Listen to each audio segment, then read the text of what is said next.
on Partnering for Development Impact. Today, we celebrate the International Day of Parliamentarism, an important day to commemorate the vital work that parliamentarians play in development process, but also the vital role parliamentarians play in their respective communities and countries. This is a conversation organized by the Parliamentary Network on the World Bank and IMF, the World Bank Group, and the International Monetary Fund. As you know, in the specific context of COVID-19, of the pandemic, parliamentarians play an incredible role, and their role has been even more vital as they had to pass emergency crucial laws and much needed oversight because of the massive funding which is being provided in their countries by organizations like the World Bank Group and the IMF. I am Anna Adeke MP. I head the World Bank Group Parliamentary Engagement work, and I'm joined today by my colleague Jennifer Beckman. Thank you, Naye. And yes, it's a pleasure to be here and to be joined by two such outstanding MPs. So I'll introduce, first of all, Ricardo Leite, who is the Vice Chair of the Parliamentary Network of the World Bank and the IMF. And he is also the health spokesman of the Democratic Socialist Party in Portugal. Ricardo, welcome. Thank you. Thank you so much for having me. It's a great pleasure. And I have the pleasure of introducing Honorable Adeke Anna Adeke from Uganda. Hello, Anna. Hello, Anna, thank you very much for having me. It's a pleasure. We are truly honored to have the two of you here present, influential parliamentarians from two very important countries. Today we have we have Anna, as I said, we have Anna Adeke, who is a member of the female youth member of parliament of Uganda. She's been elected in 2016. She is also serving as a shadow minister of state for children and youth affairs and chairs the Uganda Parliamentary Forum on Youth Affairs. Honorable Adeke, you are also a member of our Parliamentary Network on the World Bank and IMF, among other parliamentary fora, but you are also a beaming voice in your country when it comes to gender, equality, justice, and youth affairs.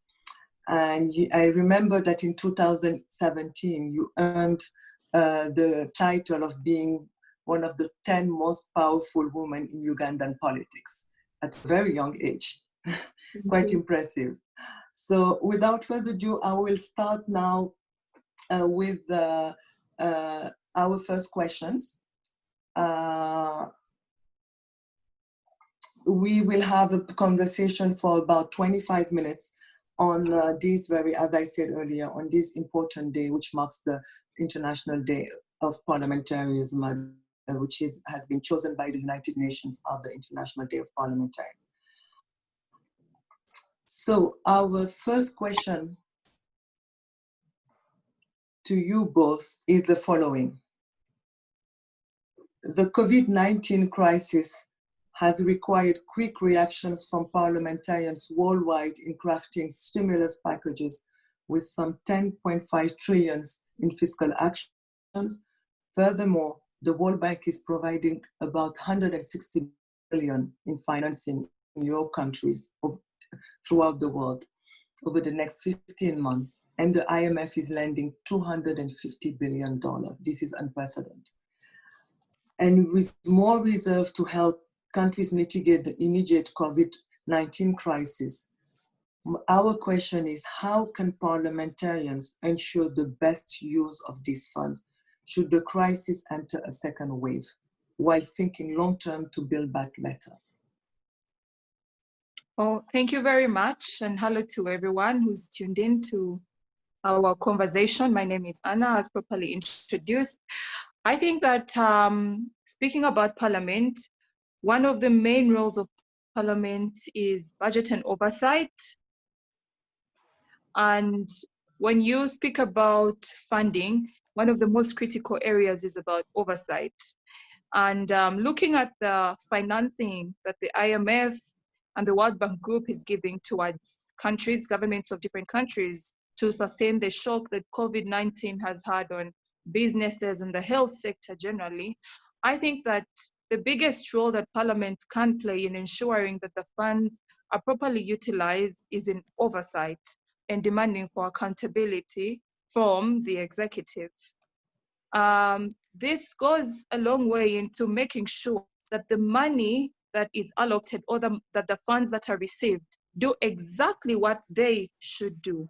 If it's to save businesses from collapsing, then it should be channeled towards that. Another way that Parliament can supervise the use of this funding is to make sure that the allocation is properly done. The allocation of the funding is properly done at the budget period, at the budget level, and that the money goes to the right places, not just to wait for the money to be spent before we can ask for accountability. So we should make sure that the priorities that our governments have on their tables are actually the ones that should take priority. If it is to save businesses, we are going to inject money to which sectors? To the agriculture sectors, to young entrepreneurs for countries like mine, which have so many SMEs. How are you going to ensure that those businesses do not crash? So allocating money to the right sectors and not to the wrong sectors, like to the defense sector and to sectors that are not greatly affected by the COVID-19 crisis. So it's making sure that the allocations are properly done and overseeing that when the allocations are done, good accountability is ensured by the government and its departments. Thank you. Thank you very much, Anna.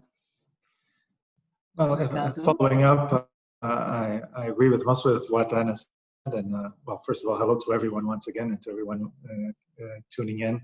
It's a great honor to be here on such a special day for all of us as parliamentarians and strong defenders of multilateralism, which is very well represented through the IMF and the World Bank.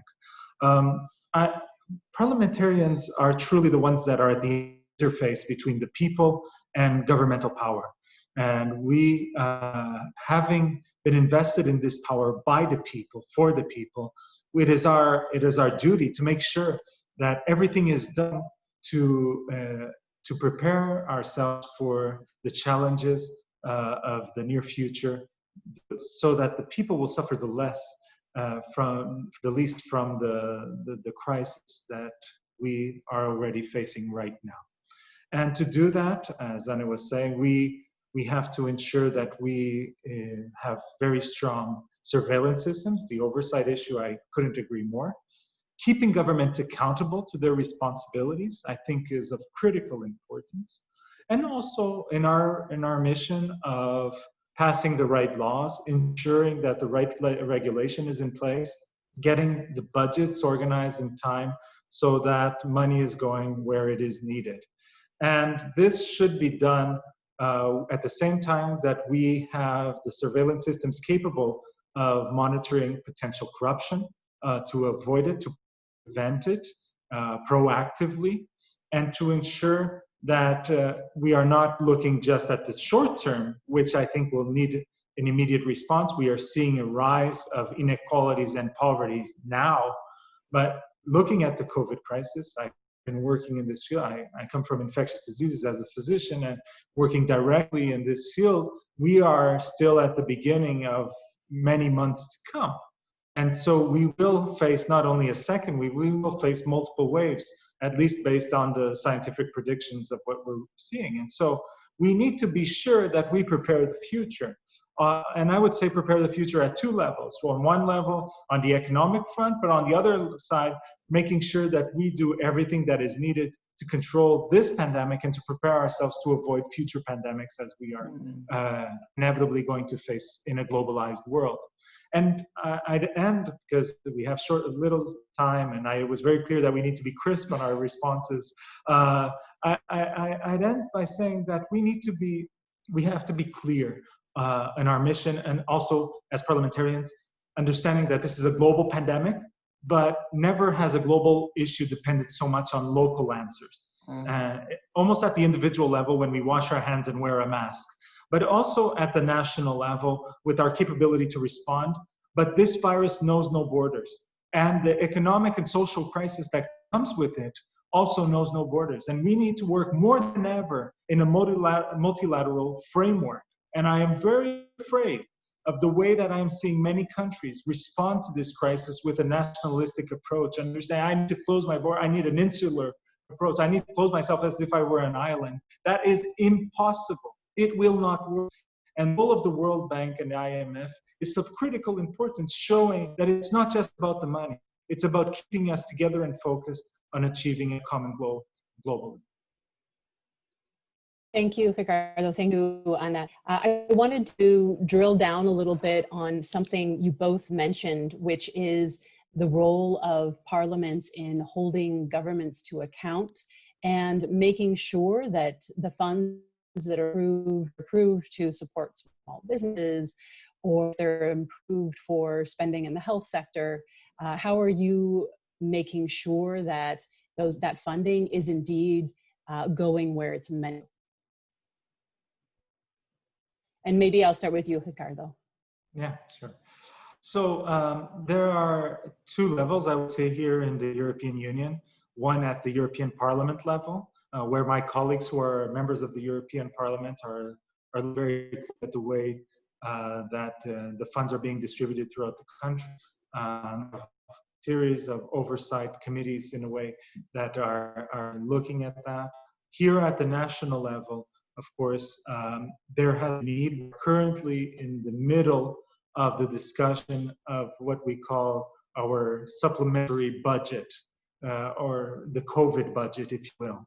Because given the crisis, what we had approved late last year or earlier this year for 2020 is not in line with the needs from the economic sector to the social sector to the health sector, and we have to now include a stimulus in terms of all of these areas. So what we are doing is there are different vectorial. So in each area of governance, are the members of parliament in those committees, from health to social services to economy and finance, each of us are looking in depth of what are the needs and negotiate with the government. I'm in the opposition right now, trying to find a certain sense of unity in a time of crisis between opposition and government to find the resources that are needed and making sure we have mechanisms to assess them in the implementation phase. And that being said, we haven't come up with the perfect solution yet, in my opinion, to keep that surveillance ongoing. Of course, we have the traditional mechanisms that any parliament has, but in this time of a crisis, I've been calling on the government to call on potential independent partners that can play an additional role supporting the parliament and the government in this oversight, in this external assessment. And the idea here is very simple. First, an additional layer that makes sure that we are keeping track on how we are spending money and how we are implementing policies. On the other hand, we are dealing with a crisis without precedent. So this independent assessment will help us learn, have a lessons learned approach to what we are doing, understanding what went well so we can make it better, and understanding what didn't go so well throughout the crisis so that we can change in the future. And we need to do this real time because we know that the impact on people's lives will not take a long time. It'll be very immediate. And so there is a need for institutions to go beyond business as usual. When they need to pass law, normal months is perceived as normal. That is not acceptable in these times of crisis. And so to do that, we have to be in crisis mode, which means we all need a sense of urgency in the response.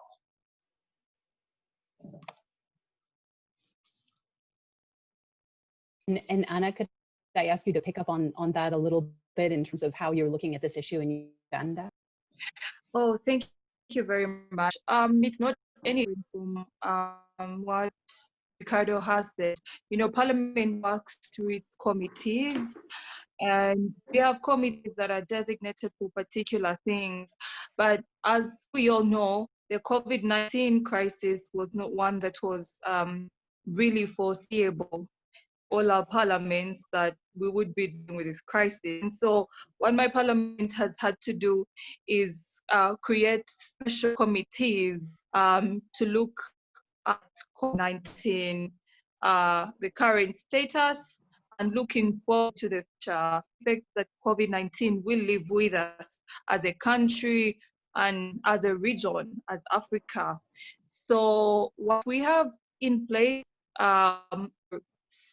committees, which are whose module of work involves investigation, and being that they are members of parliament who are people's representatives, they carry out investigations to make sure that the funds are doing the right thing. So what the support that Uganda has received from the IMF and the World Bank has not really been hasn't been felt so far.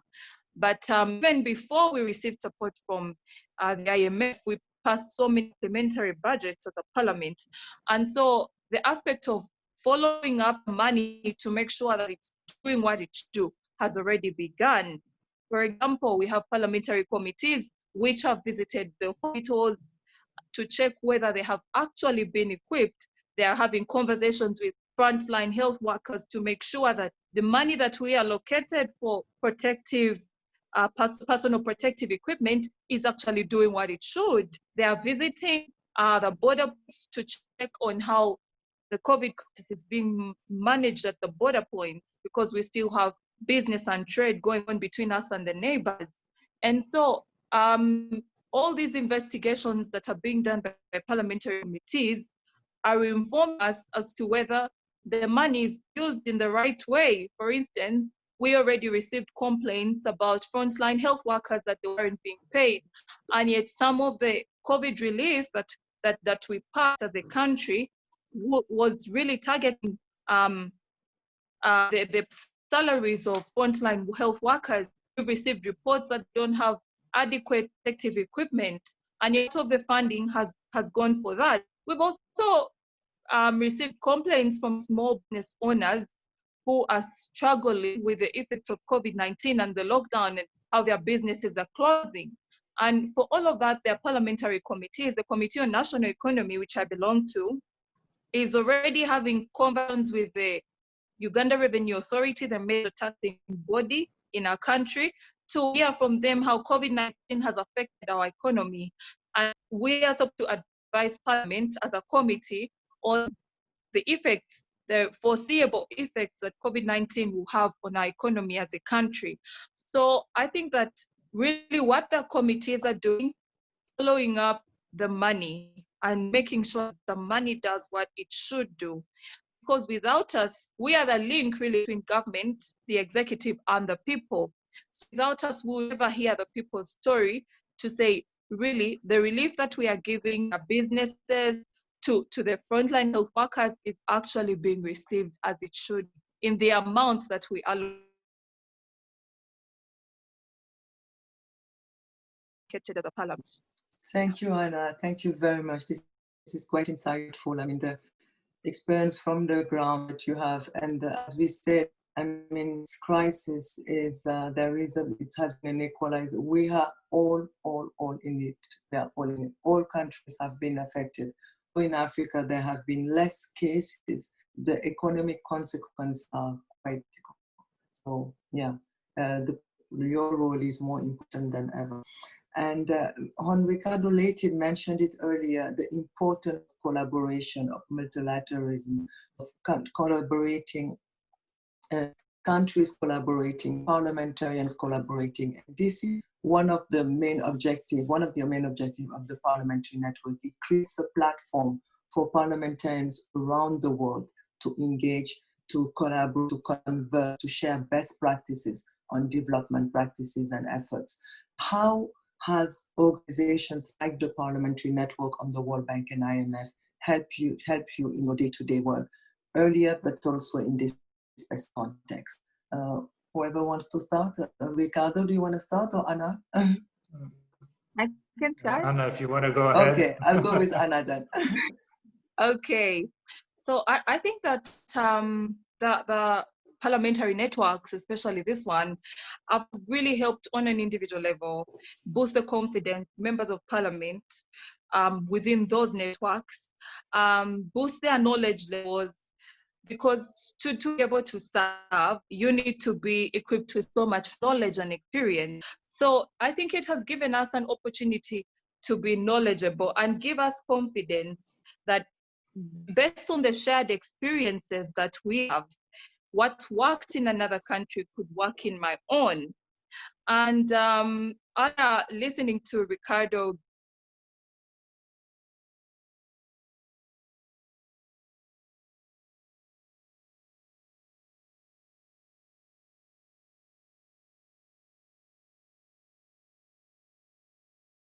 this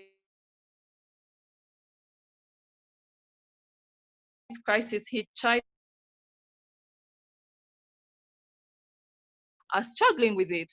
And so it helps to be in unions and organizations like this, like the Parliamentary Network, so we can share experiences, share knowledge, because the crises that we face on this side of the world are almost similar in regard to COVID-19 to what is faced on the other side of the world. So really, I think the most important thing is sharing experiences, but also it helped us have a more global outlook to this disease. Like I said earlier, everything really focused on countries and how they were dealing with it, closing out their borders, until we realized it needs a concerted effort. So as parliamentarians, much as our countries reserve the right, their sovereign right to choose who they are going to work with, I think as parliamentarians, we are cast in the role of making it clear to the executive and our respective governments that we need to have a joint approach as regions, as the globally, we need to have a joint approach towards COVID-19 and its effects. So Uganda is not going to be thinking about Uganda alone. We're going to be thinking about East Africa. We're going to be thinking about Africa. We're going to be thinking as the globe generally. Thank you. Excellent. Thank you, Anna. Ricardo, I believe this is music to your ear. Do you want to elaborate a little bit? Yes, no, I want to go to Uganda and be with Anna because I agree absolutely. And I have to say that these networks, when they come together, we tend to think of them as platforms for networking and for sharing of best practices. But my experience, and I think of many of the colleagues, as Anna has shown, is that it goes far beyond that. It is a platform for us to keep engaged with the reality of our global nature as humans and as the way the world is evolving, to understand that, yes, we are not in this alone. And those that think they can't survive alone will not survive, will not strive.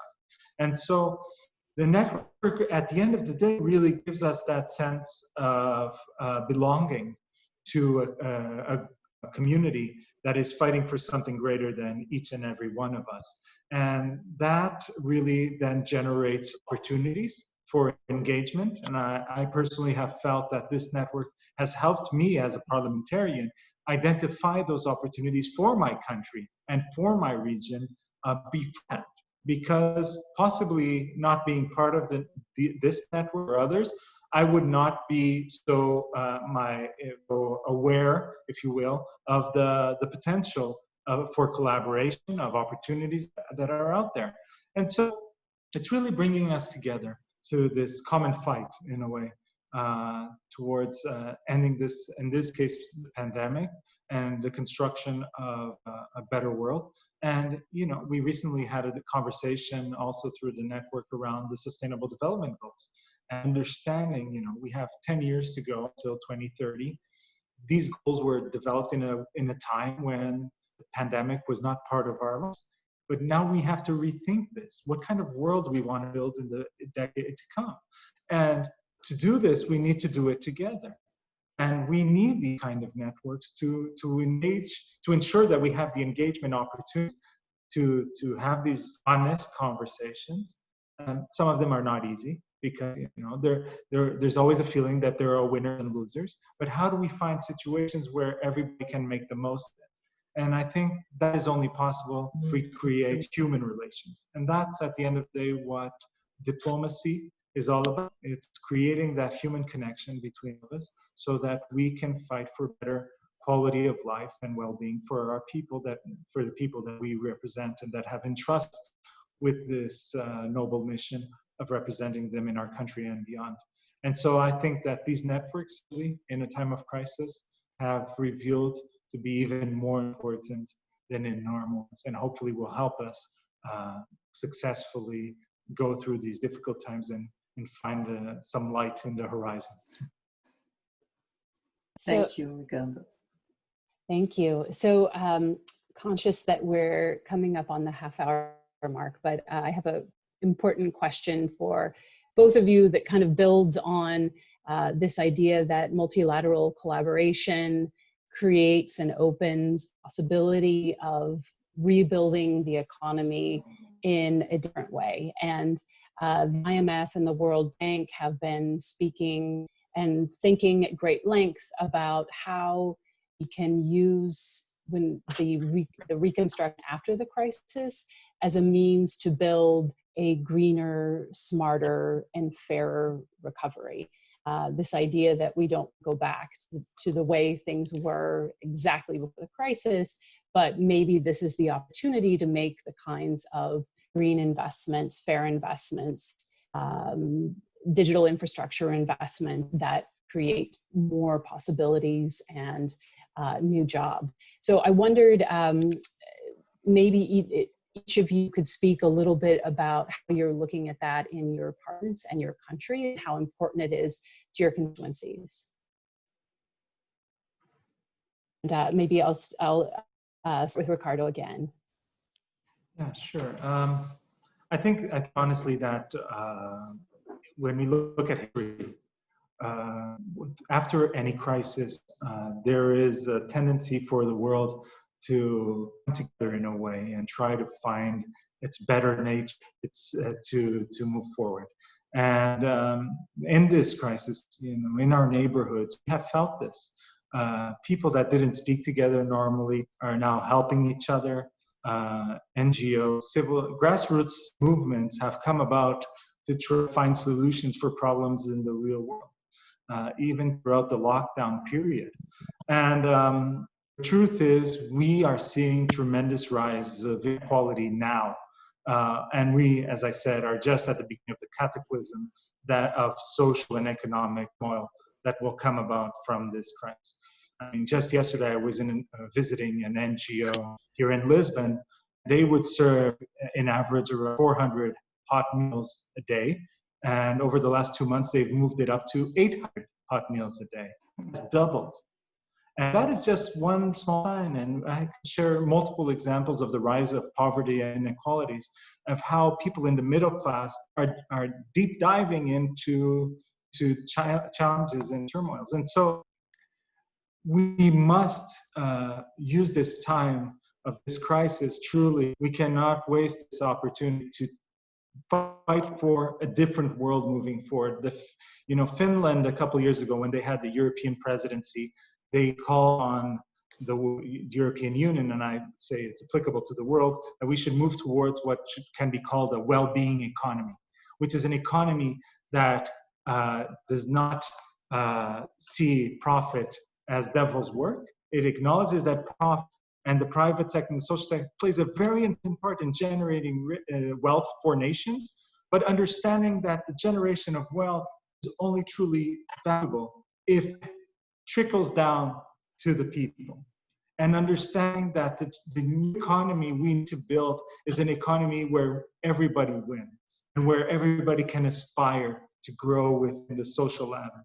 And so that, I think, is something we need to aim for, which means that we need to find mechanisms as of now that are going down that slope towards poverty and inequalities now very quickly. We need emergency responses. And so building up this new economy, possibly this is the opportunity we've been needing to change certain indicators like GDP, for example, that does not reflect the importance of countries' wealth on the everyday person, but understand that we need other indicators, even at the Bank and IMF levels, that reflect the well-being of populations. And those macroeconomic indicators are so important because those are the ones that then define the microeconomic policies and the way money is sent around the world. And so being able to find mechanisms to help us survive these times and build this new world is something extraordinary. And for that, we need strong leadership at every level: parliaments, governments, multilateral organizations, civil society, even science now.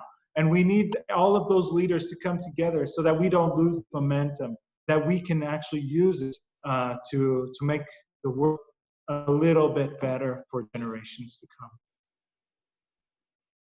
Thank you, Ricardo. And Anna, how are you looking at this issue?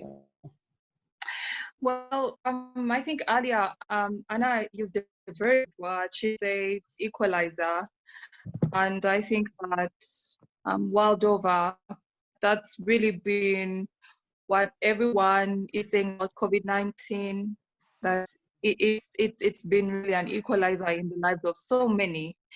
And so just like Ricardo stated about, from history, how with global crisis to build towards something better. I think so much, when I think about COVID-19, think about the economic depression of the 1990s and how it birthed so many good things, like strengthening trade unions, increasing employment benefits for us.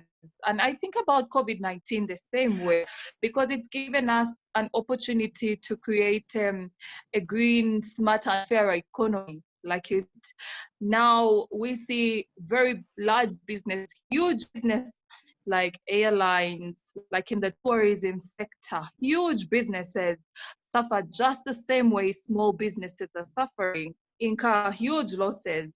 And so it helps us as legislators refocus and recognize that there are certain eventualities that can happen. And so we have to cushion everyone across the board and not focus on people who may be more privileged, on businesses that may be more privileged, because they can be hurt just like small businesses. And so it helps us to do our work in a more equitable and just way. And I think that when we are looking at the increasing income inequality, things like COVID-19 and how we're going to deal with it help us address issues like income inequality. And me as a social justice activist, I think that COVID-19 has given us really a wake-up call as people that plan for other people to recognize that this really can happen to anyone. And so we need to be just and fair and equitable in our allocation and distribution of resources as we do it for the greater multitude. I think it has also given us an opportunity to explore greater technology invention and innovation. I'm very aware about so many young people in my country who have come up with new applications in this COVID-19 crisis to make life simpler for people in the health sector, to make life simpler for expectant mothers, to make it easy for them to record their data and get assisted wherever they are. So it's really encouraged so many inventions to come up. But it has also helped us as Parliament, and I speak really for the global South, which may not be as technologically advanced as other parliaments are, like mine in Uganda.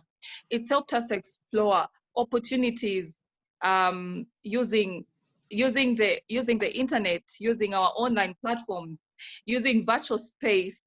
I mean, we're having this conversation on Zoom. If it was months ago, we would be having a conversation in the US, in Washington. And so I think that it's really given us an opportunity to explore more cost-effective ways of doing things and executing our roles as members of Parliament. I can do a Zoom meeting with my young people and hear what they're saying about many things. I don't have to go all the way to where they are and meet them physically. So I think really it's a small thing, but it's really exciting. It's time saving. And like you use the word greener in our notes, greener, greener, greener, with less travel. I think that all the climate change activists are so excited. I can't help but think they're celebrating COVID-19 and its effects, because there's not been so much travel, there's not been so much pollution. So I would really think that it's left us greener, smarter, and thinking more towards establishing a more socially just way of allocating resources. Thank you. Well, unfortunately, that runs, or we've run out of time, which I'm very sorry for, because what a great conversation and what a great way to mark the International Day of Parliamentarism.